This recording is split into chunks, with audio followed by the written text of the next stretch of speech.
Suarez, founder of Gigasure for Founder Friday. Tell me about your business on this rainy day in London. Well, first I must apologize for dragging you to Hyde Park. It was your idea. Yesterday it was very sunny, today it's not.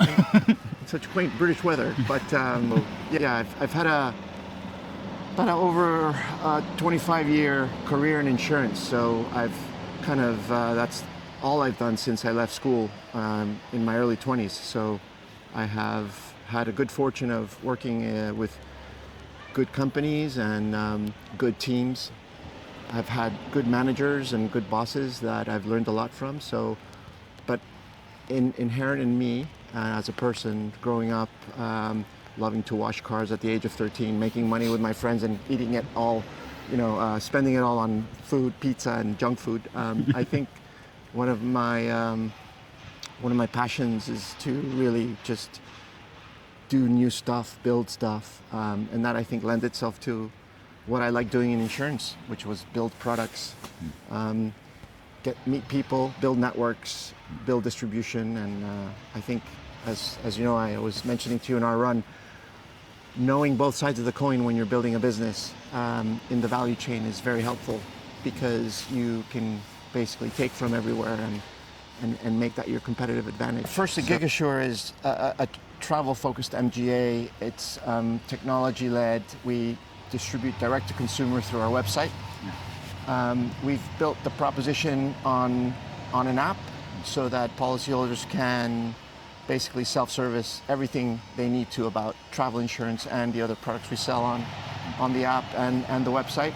How I've built the business is by partnering and collaborating with other suppliers and vendors in the InsurTech ecosystem, which have allowed us to basically build, I think, an elevated consumer experience when talking about retail insurance, when talking about travel.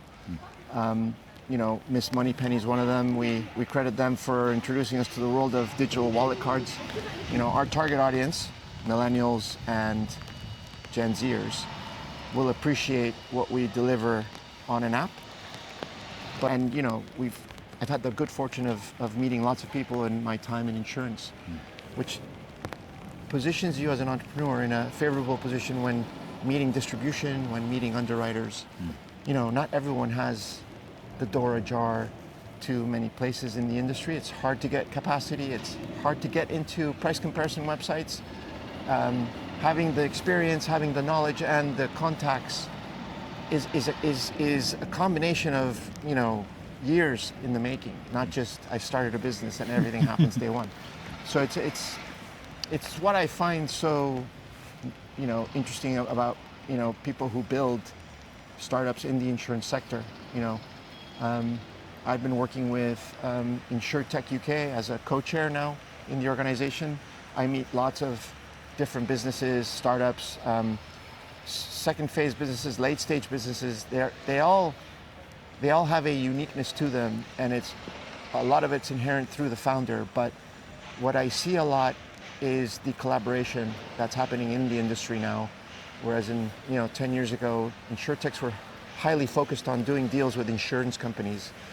I think now the ecosystem's woken up, it's a lot bigger, and MGAs are doing business with InsurTechs to enhance their propositions. And if you sit in the industry as an enabler, you've got a wider audience now. And if you're an MGA looking at outside into InsurTechs, you've got a wide array of companies to work with to enhance your proposition. So on our 7K run, where you did all the talking, so you were more out of breath than I was. I'm out of breath now. Well, you've actually run on all the 7 major marathons, haven't you? And the only Salvadorian to do so, is that? Yes. Well, yes. So basically, right now, as it stands, before anybody else runs any other, there were 8 Salvadorans that had completed the 6-star Abbott medal. Yeah. I was one of them. But then when Sydney became the 7th Abbott marathon in the schedule for professionals, I am now the first Salvadoran to hold the 7 stars. And I don't know how long that will last, but it's a great, I guess, accolade to carry for a while it lasts. But I hear they're opening one in Cape Town, which will be the 8th, and then in Shanghai will be the 9th. And then I will definitely be going for the 9-star. Definitely, you can count on it. But yeah, running for me is kind of part of my spirit. It's where I think the most. I work it into my work schedule. I work it into my weekend. It's kept me in good shape all these years. It's kept me actually very active. I don't know if you would agree with me that if you go out for a run in this type of weather and you go and sit on a table and do some work, you will be much more productive in the half hour or 1 hour space after that. Yes. Versus just being sedentary your whole day. Yeah. Well, unless I run too fast, in which case I spend half an hour recovering from the run. The ritual is run your 7 to 10K, get in a coffee shop, have your espresso. There you go. Go Recover, home, and then take work. a shower, work for an hour or two, and you'll see the benefits. Yeah. So you're a child of the world. So Yes. they say you're Salvadorian. You're holding a Barcelona football hat Yes. because you're a Barca fan. But you grew up in New York and now in London. So tell me, you've also got a lot of nationalities in your business. So tell me, what's the importance about your background, but also what's the importance of having a lot of diverse nationalities in a startup? I think in my upbringing, I've been fortunate to travel the world. I've grown up in, obviously I was born in France, in Paris, quickly moved to the US and grew up in Miami. Went to university in Boston. My parents are from El Salvador. They grew up there. I didn't, but I hold a lot of that culture and upbringing from them. So to me, it's just made me a well-rounded person, respecting other cultures, and also very empathetic to other people who have kind of gone through what I did, which is try to go to school in the US, grow up in that system, and then getting a job while you're not an American citizen is very difficult. And I think for anyone out there who is studying, international students, and who are vying to stay in the US to work, it's competitive. But also the added complexity is that you need someone to sponsor you. And that becomes really tough as an international student.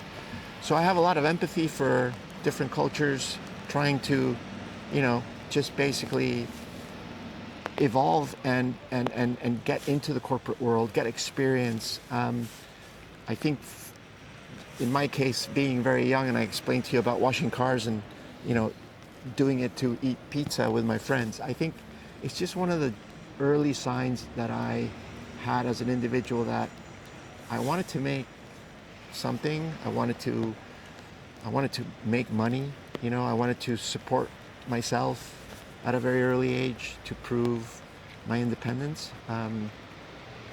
But I think all along what I was doing was really just building my personality, and I took that into the corporate world.